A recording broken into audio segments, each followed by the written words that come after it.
Sur la Côte d'Azur, la saison bat son plein. Plage bondée, comme chaque année, yachts et voitures de luxe sont au rendez-vous. Mais surtout, des millions de touristes continuent d'affluer sur l'autoroute A8, la fameuse Provençale. Bruno et ses collègues poursuivent la chasse au danger public. Il y a quoi là? C'est quoi? C'est une machine à laver? Un canapé, même pas 50 kilos le canapé, même pas.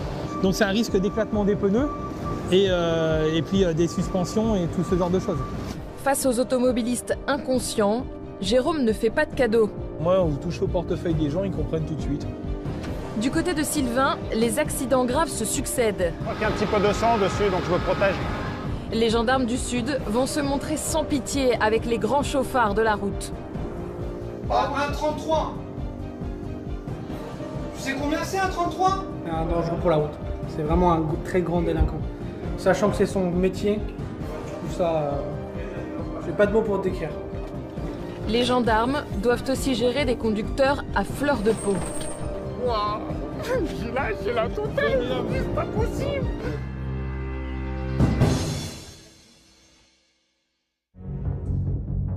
Il est 18h30.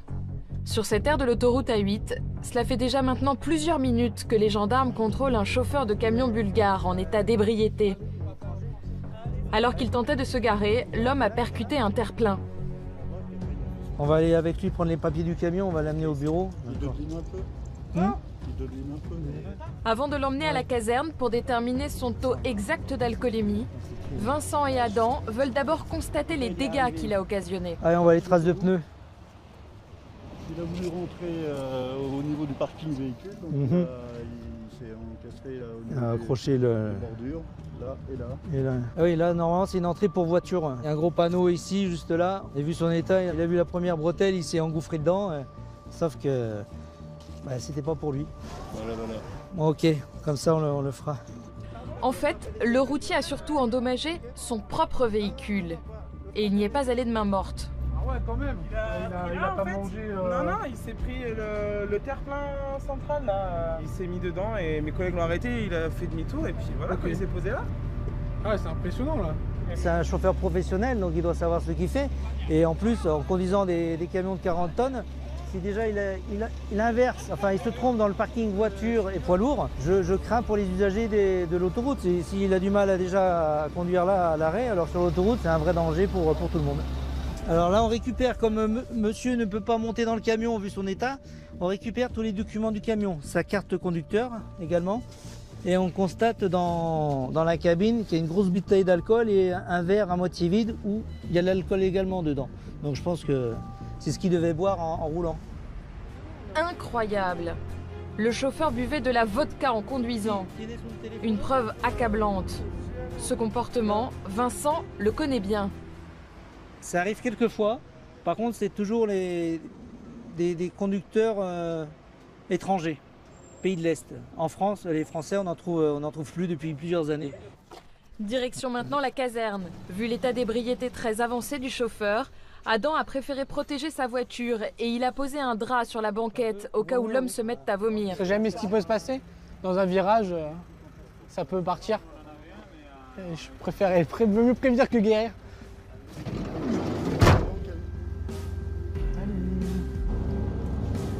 Mais je pense que là, même s'il est alcoolisé, il se rend compte de ce qu'il vient de faire. Donc on le laisse réfléchir, on le laisse dans son coin et seulement après on verra. Les gendarmes vont le soumettre à l'éthylotest, mais aussi examiner son mouchard. Ils tiennent à s'assurer qu'il a bien respecté le temps de conduite imposé par la loi. Tu es obligé de chercher le savon ou pas? C'est bon là, c'est bon. Alors, verdict pour monsieur.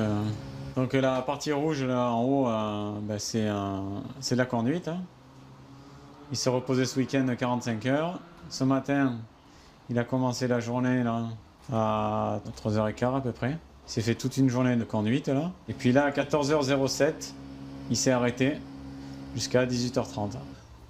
De 14h à 18h30 en fait, c'est là qu'il a picolé un coup. Et après, il a reconduit là. Le chauffeur n'a donc pas respecté son temps de repos. Et après une journée entière de conduite, il s'est arrêté 4 heures pour boire de la vodka, puis il a repris la route en état d'ébriété. Quel est son taux d'alcoolémie? Les gendarmes ne vont pas en croire leurs yeux. 1,33. Ça y est? Ouais. Non. Si. 1,33. Oh là là là, 2,66 g, non mais oh. L'homme a bu l'équivalent de 13 verres de vodka. Ouais, bah ouais, nous aussi, mais bon. Putain, mais il tient bien l'alcool quand même. Hein, il a 2,66 g. Ouais, tranquille. Là, ça là. 2,66 g, mais c'est un Ah, alcoolique chronique. Je m'en fous de ta pause. 1,33. Tu sais combien c'est 1,33? C'est mucho. Ok? Non, un bulgare, il faut lui dire. Je comprends pas l'espagnol. Regarde, m'en fous. Qu'ils comprennent. Dangereux. Oh, ce sera. C'est vraiment un très grand délinquant. Sachant que c'est son métier, je trouve ça... j'ai pas de mots pour te décrire. J'ai pas de mots. Ils sont inconscients du danger qu'ils représentent pour la route. Inconscients. Oui, on se rapproche du taux du coma éthylique, oui. C'est un tueur en puissance. S'il a entre ses mains un camion de 40 tonnes et il peut écraser tout ce qui passe à proximité de lui. Là, c'est rétention immédiate du permis de conduire, donc il risque entre 4 et 6 mois d'interdiction de conduire en France. Hein. Plus une grosse peine d'amende, bien sûr. Et puis là, vu que c'est le seul chauffeur, son patron il va devoir envoyer un autre chauffeur pour récupérer le chargement. Chef, yo dormito, no. Finish. Le routier bulgare s'expose à une sanction exemplaire. Il est déjà sûr d'avoir un retrait de permis de plusieurs mois, mais le juge risque aussi de prononcer une condamnation beaucoup plus lourde. Il a l'air sage. Hein. Comme le veut la procédure, les gendarmes le conduisent aux urgences.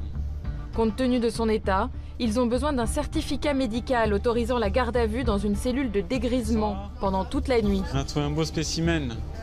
Le volant d'un 38 tonnes. 2,66 g d'alcool. Donc il faudra mettre double protection sur le drap parce que il y a longtemps qu'il n'a pas pris de douche, je crois. Voilà, installez-vous là, l'infirmière va vous prendre l'attention, allez-y. Ouais, cadeau. Comme il a l'air d'être habitué à boire. Oui, je pense. Parce que quand on est il à tient bien. 2,66 g comme ça. Oui, il tient bien là. Ah, on en voit qui sont, même avec un peu plus, qui sont très bien. Les gens qui sont très habitués à boire, eh ben, ils sont debout. Ouais. Et en l'examinant, le médecin va faire une drôle de découverte.